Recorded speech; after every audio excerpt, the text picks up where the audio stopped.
Hey everyone, welcome back to my channel. I hope you are all doing good. Another video here in the Halloween series using this absolutely beautiful Apothecary potion bottle mold from Molds and Shapes. They do have different sizes on these. These are the smaller keyring size. They are absolutely perfect for what I'm doing today. They will be linked below, of course, with your 10% discount code. Now, guys, these are Apothecary potion bottle labels. Now, I ordered these from SHEIN. This was part of that order that I put in back in August, and it took well over a month to get to me. Most unheard of, honestly. Usually my orders come within a week, and I've waited and waited and waited, and the second I got them, I ran upstairs to film because I was just so excited. These fit the bottles pretty much perfectly, like the majority of them do. Some are too big, but then you just select the ones that work best for you, and they are gorgeous. I will not be keeping the white outline. No, thank you. I do not want it.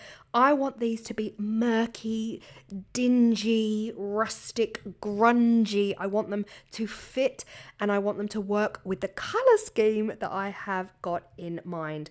Now, I am going to be using some mica powders. We're going for the chuck it all in technique again with the mica.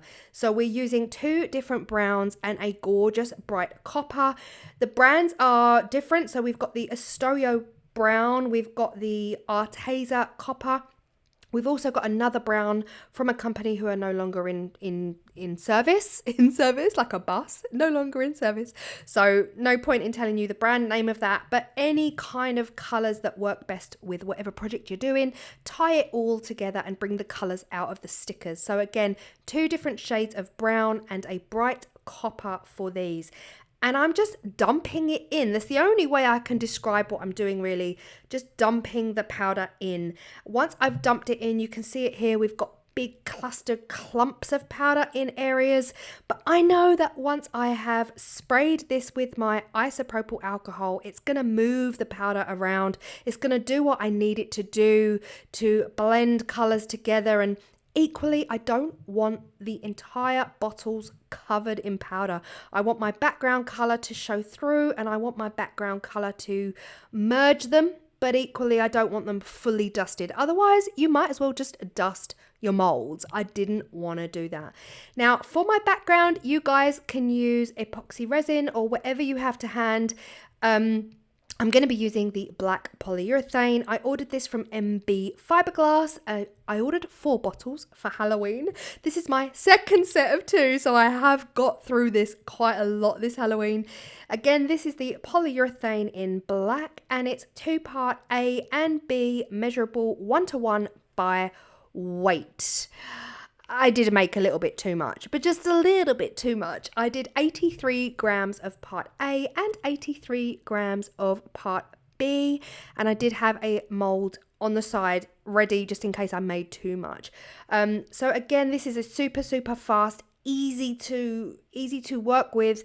You just have to be fast, so mixing it thoroughly A and B together for 30 seconds is all you need. No longer, otherwise it will set in the cup. 30 seconds to mix it, and then around 30 to 40 minutes before you can demold. So the powder at this point is dried a little bit. It's not fully dry, but it's dry enough, you know. I did make a mess. I did make a mess on one of them, but nothing too crazy, nothing too wild. Just filling these up enough. I didn't fill them up to dome them. The thing is, when you make a mess like this, like, let's be honest, this is a mess. When you make a mess like this with powders, it's easy for your resin to flow out over the edge because you've created such a mess, you know? So in an ideal world, before you pour your resin or your polyurethane, you really want to clean up those edges. And you can see here that some of them have said, right, okay, that powder is drawing me out and over the edge. So, you know, don't be like me. Clean those edges first. Now, while this is curing up, it gives me time to cut all of these stickers, cut the white outline off of all of these stickers, because that's not going to work here at all. I want the dark, dingy, grungy darkness. And guys, oh, I love this technique. I love it. You can see why I wanted to keep some space. I wanted some of that black to come through. They are as grungy, earthy and rustic as I wanted them to be. They fit the stickers now absolutely perfectly. That polyurethane, I'm pretty sure this is the first time I've tried this technique using the polyurethane and not just using epoxy resin. That polyurethane has picked up those powders like a dream. Like a dream, I tell you. There are chunks out of them as well, right? You can see these big indentations. This is where I got big hunker chunky clusters of powder. So obviously I've got holes now, and that's okay. We want rustic. We want it to look like it's been damaged. Damaged resin.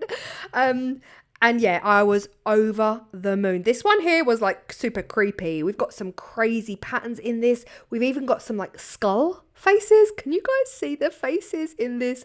Honestly, it's fascinating stuff. Absolutely fascinating. The way the powder reacts, the way the alcohol makes the powders respond to each other, the way the alcohol moves the powders around, and then the black poly has picked it all up, and I am in love with these results. They are everything I need them to be, and then it's just a case of sticking our stickers down.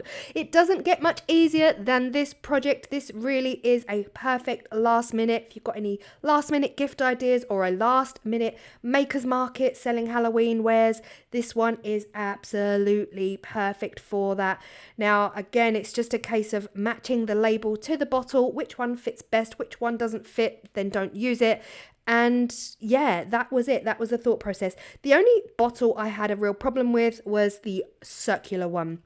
There were no perfect circle stickers for the circular bottle. That was the only downside to this. So I did end up cutting a very poorly shaped circle from one of the stickers, and it's not my favorite. Look, you could just see it just stands out like a sore thumb. It's not my favorite bottle, to be honest. You could rustic that up with some inks or dyes, or even some like brown acrylic paint. Just muddy it up a bit, you know, blend the edges in. That would have been a better way forward for me, but I just didn't think of it at the time. I don't know.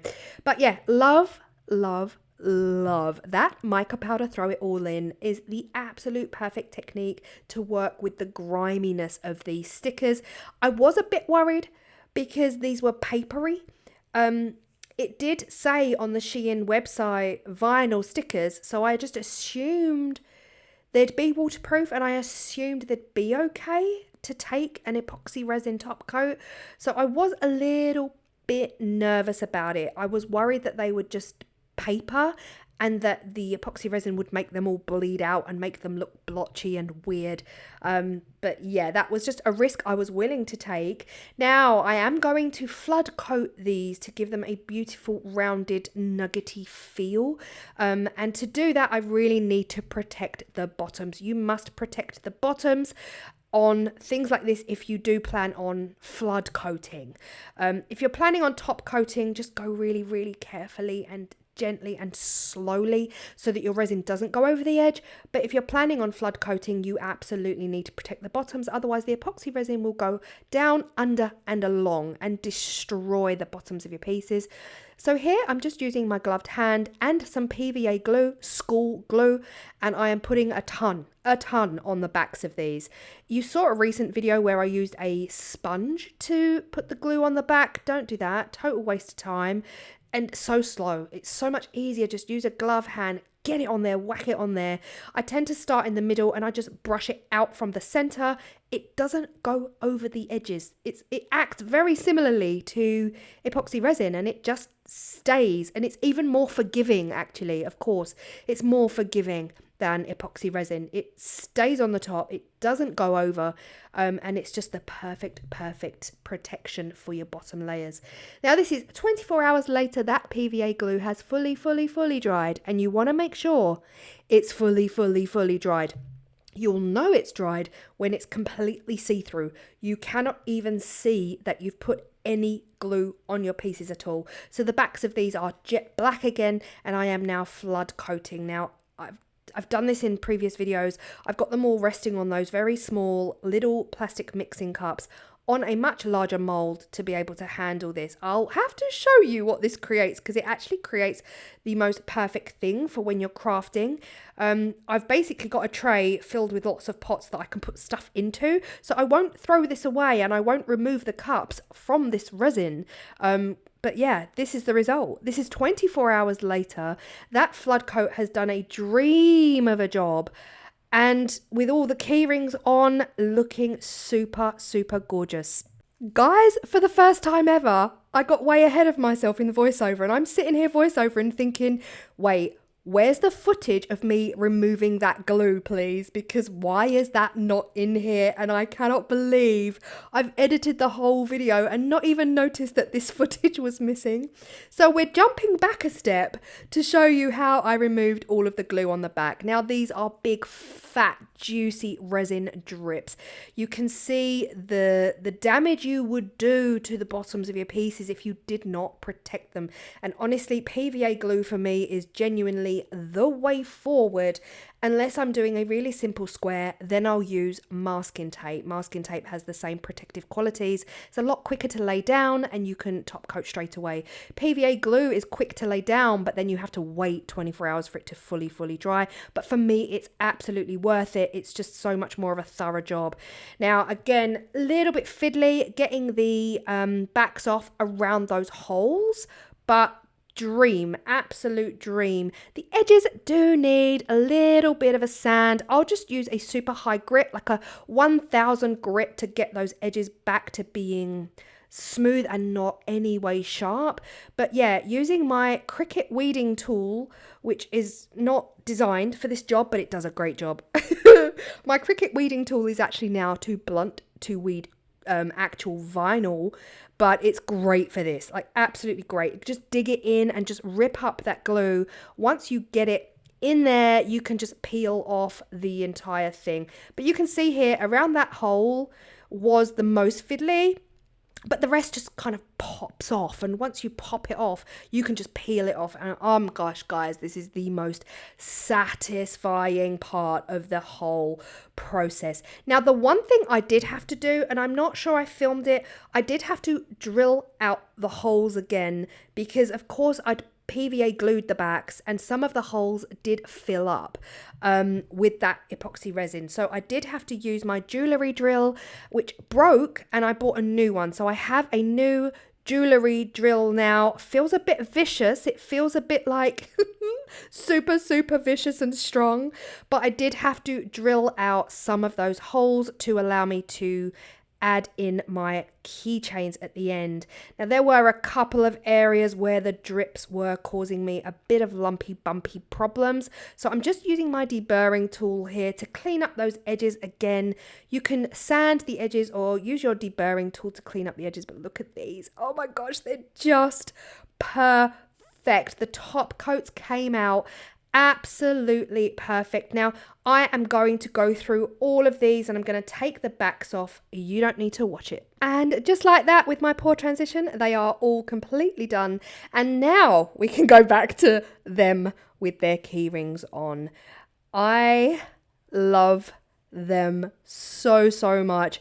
If I had more energy, because guys, we're coming right to the end of the Halloween season.